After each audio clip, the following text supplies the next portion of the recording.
Hello all, இன்றைக்கி topic வந்து பார்த்திங்கன்னா டிக்ளட்டர் டாபிக் தான். டிக்ளட்டரிங் எப்படி பண்ணலான்றதை பற்றி நான் இன்றைக்கி சொல்ல போகிறேன். எந்தெந்த திங்ஸ் வச்சுக்கலாம், எந்த மாதிரி வச்சுக்கலாம், எவ்வளோ சிம்பிளிஃபை பண்ணி வச்சுக்கலாம் அப்படின்றத பற்றி தான் இருக்க போகுது. ஃபர்ஸ்ட் பாயிண்ட் வந்து டிக்ளட்டர் டெய்லி. கிளட்டர் இல்லாமல் வச்சுக்கணும் அப்படின்னா நீங்கள் வந்து ஒரு 10 to 15 மினிட்ஸ் ஸ்பெண்ட் பண்ணி அந்தந்த பொருளை எடுத்த இடத்துல வைக்கிறது தான் ஃபஸ்ட்டு ரூல். ஓகேங்களா?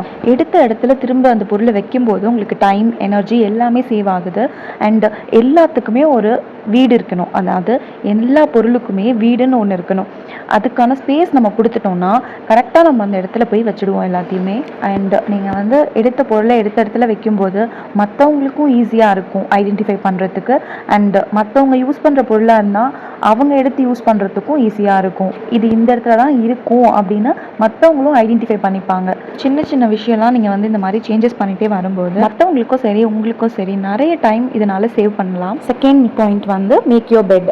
அப்படின்னா நீங்கள் ஃபஸ்ட் எழுந்திருக்கிறீங்க இல்லையா, ஃபர்ஸ்ட் மார்னிங் எழுந்ததுமே உங்களோட பில்லோ, பெட்ஷீட்ஸ் எல்லாமே நீட்டாக எடுத்து வைக்கிறது. நீட்டாக ஃபஸ்ட்டு எழுந்த உடனே எடுத்து வச்சிட்டிங்க அப்படின்னா எல்லாமே உங்களுக்கு ஆட்டோமேட்டிக்காக எல்லாமே குட்டாக நடக்கிற மாதிரியே உங்களுக்கு ஃபீல் ஆகும். ட்ரை பண்ணி பாருங்கள். இது வந்து விமனுக்கு மட்டும் கிடையாது, அண்ட் வீட்டில் உள்ள எல்லாருக்குமே, உங்கள் வீட்டில் குட்டி பாப்பாலேருந்து எல்லாருக்குமே சொல்லிக் கொடுங்க. அவங்கவுங்க பெட்ஷீட்ஸ், பில்லோஸை அவங்கவுங்க நீட்டாக தான் எடுத்து வைக்கணும்னு. என்னோடய பையன் வந்து 1 year 8 months தான் ஆகுது. இப்போத்துலேருந்தே நான் அவனுக்கு ட்ரைனிங் கொடுத்துட்டு தான் இருக்கேன். ஒரு சில பொருள்லாம் எடுத்த இடத்துல வைக்க சொல்லியும் அவனோட பில்லோஸ் எடுத்து ஒழுங்காக வைக்க சொல்லியும் நான் இப்போத்துலேருந்தே ட்ரைனிங் கொடுக்குறேன். நம்புங்க, சீரியஸாக நான் பண்ணிட்டு தான் இருக்கேன். அண்ட் தேர்ட் பாயிண்ட் வந்து பார்த்திங்கன்னா க்ளீன் ஆஸ் யூ கோ.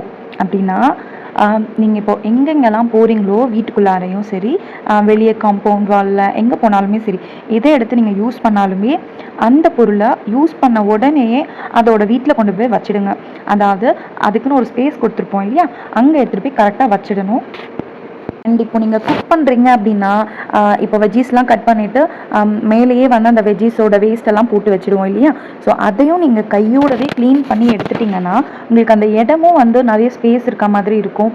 உங்களுக்கு ஸ்ட்ரெஸ் ஆகாமல் இருக்கும். அதை பார்த்து நிறைய டைமும் சேவ் ஆகும் இதனால் உங்களுக்கு. அண்ட் ஒன் மோர் திங், எடுத்த உடனேயே நீங்கள் வந்து டிக்ளட்டர் பண்ணணும், எடுத்த உடனேயே எல்லாம் வந்து மாறிடணும் அப்படின்னு நினைக்காதீங்க. சேஞ்சஸை கொஞ்சம் கொஞ்சமாக தான் கொண்டு வர முடியும். மொத்தமாக யாருமே மாற மாட்டாங்க வீட்டில். ஸோ அங்கங்கே கொஞ்சம் கொஞ்சம் தப்புகள் நடக்க தான் செய்யும். அதை வந்து நீங்கள் ரெக்டிஃபை பண்ணிகிட்டே வரும்போது தான் உங்களுக்கு அது ஹேபிட்டாக மாறும். அண்ட் ஃபோர்த் பாயிண்ட் என்னென்னு பார்த்தீங்கன்னா, டூ லாண்ட்ரி டெய்லி. அப்படின்னா உங்களோட clothes and bedsheets, pillow covers இதெல்லாம் வந்து அடிக்கடி வாஷ் பண்ணணும் அப்படின்றது தான். அண்டு பில்லோ கவர்ஸ், பெட்ஷீட்ஸ் மட்டும் இல்லாமல் உங்களோட டெய்லி வியர் ட்ரெஸ்ஸை நீங்கள் டெய்லியுமே வாஷ் பண்ணுறது ரொம்ப நல்லது. இதனால வந்து ஓடர் ஸ்மெல் வராமல் இருக்கும்.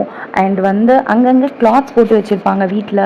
பில்லோ மேலே இருக்கும், சோஃபா மேலே இருக்கும், பெட் மேலே இருக்கும், கொடியிலலாம் தொங்க போட்டு வச்சுருப்பாங்க.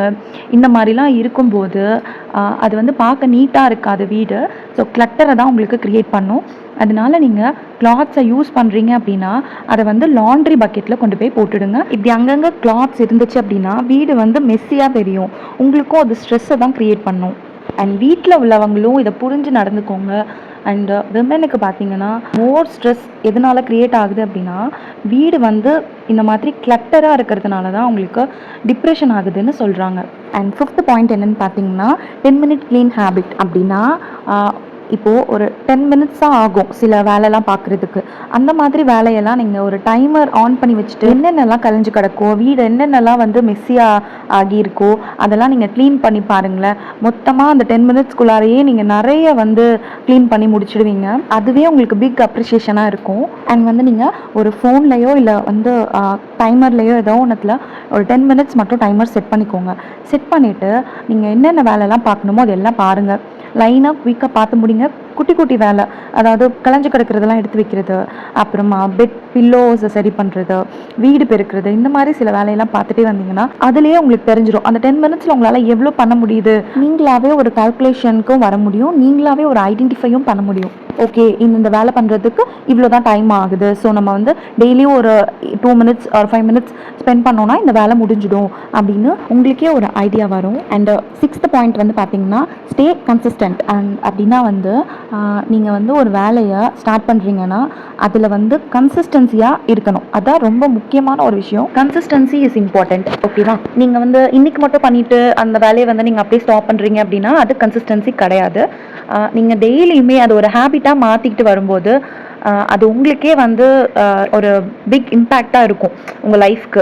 மற்றதில் நீங்கள் அப்போ தான் வந்து கான்சென்ட்ரேட் பண்ண முடியும்.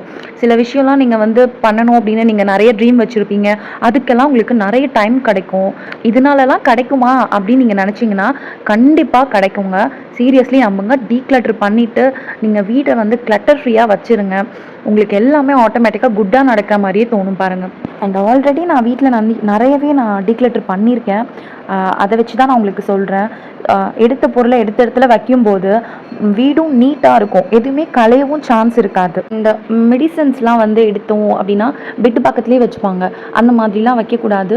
ஸோ நிறைய பேபிஸ் இருக்காங்க, அவங்களுக்குலாம் அது கையில் வந்து மாட்டுச்சு அப்படின்னா கொஞ்சம் ரிஸ்க் ஆகிடும். அதனால வந்து மெடிசன் எடுத்து யூஸ் பண்ணிவிட்டு ஐ மீன் வந்து பெட்டுக்கு பக்கத்துலேயே வந்து ஒரு ட்ராயர் அந்த மாதிரி நீங்கள் வச்சுக்கிட்டீங்க அப்படின்னா அதில் வந்து நீங்கள் மெடிசன்ஸ் கூட போட்டுக்கலாம். அண்ட் ஏசி ரிமோட் இந்த மாதிரிலாம் நீங்கள் வச்சுக்கலாம். ஸோ பேபிஸ் கையில் மாட்டாமல் இருக்கும். அதுதான் வந்து நிறைய வீட்டில் ப்ராப்ளமாக இருக்குது. அண்ட் முக்கியமாக வந்து அந்த ட்ராயருக்கு லாக் இருக்க மாதிரி பார்த்துக்கோங்க. அண்ட் வெளியே போயிட்டு வரீங்க அப்படின்னா அதோட ஸ்லிப்பர்ஸ் வந்து நீட்டாக வந்து வைக்க பழகுங்க. நம்ம வந்து அந்த ஸ்லிப்பர்ஸ் எல்லாம் வந்து நீட்டாக மெயின்டைன் பண்ணும்போது அந்த இடம் வந்து பார்க்க வந்து மெஸ்ஸியாக இல்லாமல் இருக்கும். அண்ட் இந்த மாதிரி நிறைய டீக்ளட்டர் பற்றி பேச வேண்டியிருக்கு. அண்ட் வாங்க பேசலாம். அண்ட் அதுக்கு நீங்கள் என்னோடய பேஜை வந்து எனக்கு பிடிச்சிருந்தா மட்டும் ஃபாலோ பண்ணுங்கள். என்னை சப்ஸ்கிரைப் பண்ணி என்னை சப்போர்ட் பண்ணுற எல்லாருக்குமே ரொம்ப thanks. And keep supporting me. நிறைய வந்து டீக்ளட்டர் டாபிக்லாம் பேக் டு பேக் வரப்போகுது. Stay tuned. தேங்க்ஸ் ஃபார் வாட்சிங்.